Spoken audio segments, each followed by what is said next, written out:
السلام علیکم ناظرین، صبا نیوز میں عابد علی ارائیں آپ کی خدمت میں حاضر ہے اور آج ہم اسلام آباد ہائی کورٹ کے تاریخی فیصلے کے حوالے سے آپ کو آگاہ کریں گے۔ یہ تاریخی فیصلہ وزیر اعظم کے مشیروں کے عہدوں سے متعلق ہے۔ اگرچہ ہائی کورٹ نے یہ درخواست مسترد کی ہے، لیکن اس میں انتہائی اہم پیرامیٹر سیٹ کر دیے گئے ہیں کہ وزیر اعظم کے جو مشیر ہوں گے، جو 5 مشیر وزیر اعظم قانون کے مطابق رکھ سکتے ہیں، ان کے کیا کیا اختیارات ہوں گے۔ اسلام آباد ہائی کورٹ نے یہ بہت بڑا فیصلہ دیا ہے جس میں وزیر اعظم کے اختیارات کا تعین، وزیر اعظم کے جو مشیران ہیں ان کے اختیارات کا تعین ہو گیا ہے۔ وہ کیا کیا اختیارات استعمال کر سکتے ہیں۔ عدالت نے یہ طے کر دیا ہے کہ مشیر جو ہوں گے وزیر اعظم کے، وہ پارلیمنٹ میں تقریر تو کر سکتے ہیں، لیکن پالیسی معاملات میں وہ کہاں تک مداخلت کر سکتے ہیں، ان کا اختیار کیا ہے۔ ہائی کورٹ نے شہزاد اکبر جو کہ وزیر اعظم کے نیب سے متعلق معاملات کے مشیر ہیں، ان کے حوالے سے لکھا ہے کہ عدالت سپریم کورٹ کے فیصلے کی منتظر ہے۔ وہ کون سا فیصلہ ہے جس میں عدالت جو ہے شہزاد اکبر کے ایک منصب سے متعلق سپریم کورٹ کے فیصلے کی منتظر ہے، یہ بھی ہم آپ کو بتائیں گے۔ اسلام آباد ہائی کورٹ نے جو تاریخی فیصلہ آج جاری کیا ہے اس میں سپریم کورٹ کے 2 فیصلوں کا حوالہ بھی دیا ہے اور سندھ ہائی کورٹ کے ایک فیصلے کا حوالہ بھی دیا گیا ہے۔ عدالت عالیہ نے مرزا شہزاد اکبر کو مشیر احتساب کے عہدے سے ہٹانے سے متعلق درخواست پر فیصلہ سنایا ہے، جس میں انتہائی اہم آبزرویشنز سامنے آئی ہیں۔ چیف جسٹس اطہر من اللہ اسلام آباد ہائی کورٹ کے چیف جسٹس ہیں، ان کے بینچ نے ایک روز قبل محفوظ کیا فیصلہ 22 اگست 2020 کو سنایا ہے۔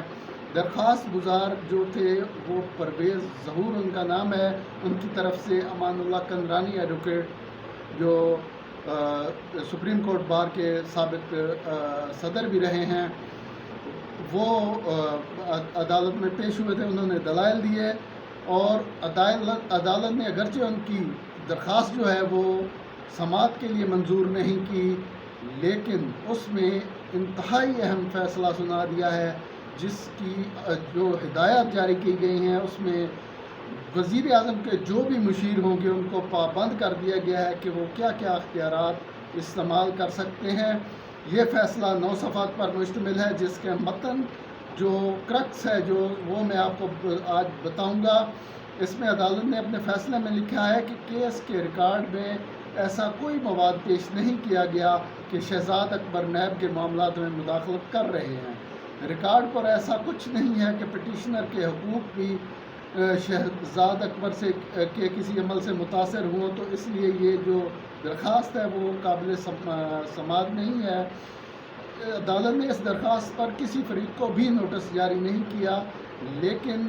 یہ درخواست نمٹاتے اہم آبزرویشنز آئی ہیں۔ عدالت نے قرار دیا کہ وزیر اعظم 5 مشیر مقرر کرنے کی سفارش صدر مملکت کو بھجوانے کا اختیار رکھتے ہیں، کیونکہ آئین پاکستان کا آرٹیکل 93 کے تحت مشیر مقرر کرنا وزیر اعظم پاکستان کی صوابدید ہے۔ آئین میں مشیر کی قابلیت کا کوئی معیار واضح نہیں کیا گیا، عدالت کا یہ بھی کہنا ہے۔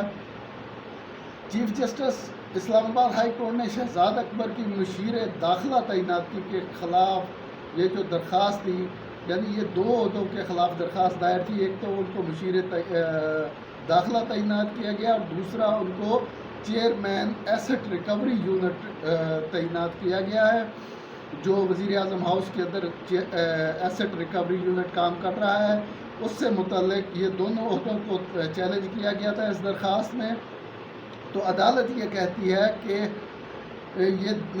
چونکہ یہ درخواست ناقابل سماعت ہے،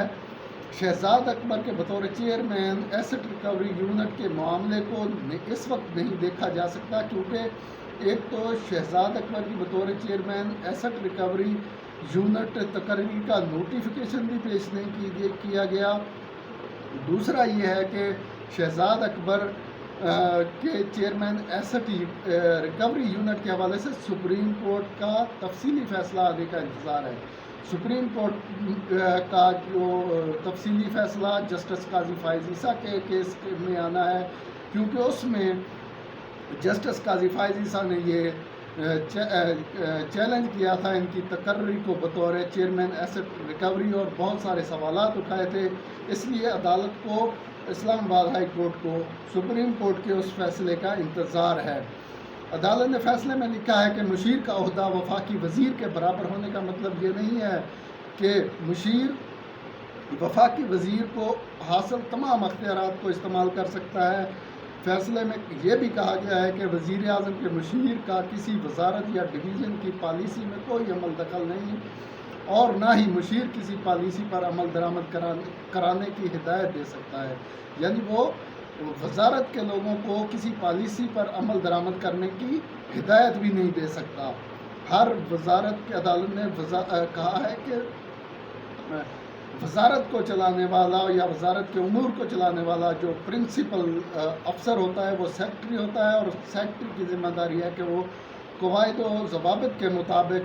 قواعد و ضوابط پر سختی سے عمل کرتے ہوئے اس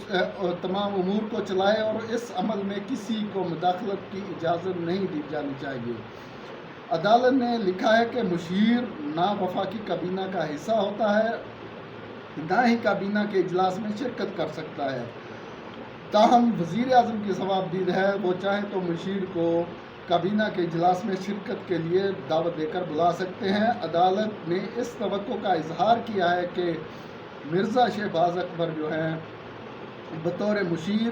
آئین و قانون کے تحت اپنی ذمہ داریاں ادا کریں گے۔ عدالت نے یہ بھی واضح کیا ہے کہ ایک مشیر پارلیمنٹ کے اجلاس میں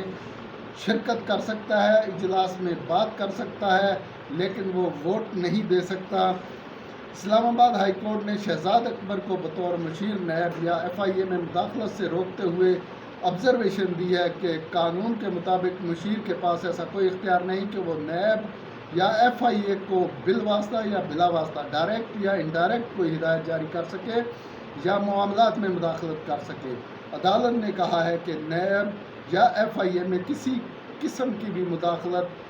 مشیر کے دفتر کو غلط استعمال کرنے کے زمرے میں آئے گی، کیونکہ رول 55 کے تحت وزیر، سیکٹریز یا نامزد افسر حکومت کے آفیشل ترجمان کے طور پر کام کر سکتے ہیں۔ عدالت نے یہ تاریخی فیصلہ دیا ہے۔ امید ہے کہ آپ کو یہ معلومات پسند آئی ہوں گی، اور آپ ہمارا چینل سبسکرائب ضرور کیجیے گا تاکہ آئندہ آپ کو وقت پر ہماری ویڈیوز ملتی رہیں اور معلوماتی خبریں آپ تک پہنچتی رہیں۔ اللہ تعالی ہم سب کا حامی و ناصر ہو۔ پاکستان پائندہ باد۔